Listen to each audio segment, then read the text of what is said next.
есімім Камалдин Шамшудин болады. Бұл нәрсе дұрыс емес. Өзге ұлттың өзінің қыздары бар, біздің қыздарымызға өзіміздің қазақтың атпалдай өзіміздің жігіттер жетеді. Өзіміздің мұсылман бауырларымыз бар. Мысалы Қазақстанда көп.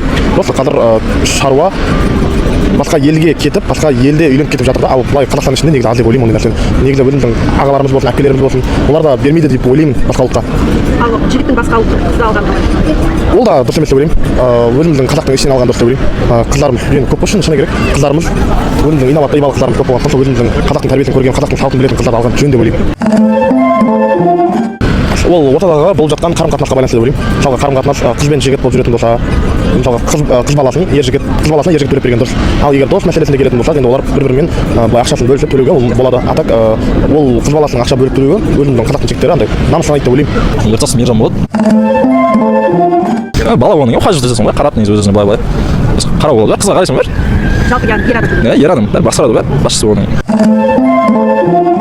Оған қарсымын бірақ. Өзіңіз қазақ қызына келіп Қазақ па? Обязательно. Мен Асқаров Бексұлтан. Қазақ қызы туралы қазақ қызын алу керек. Оны басқа ұлттың не аласың, қазақ тұрғанда.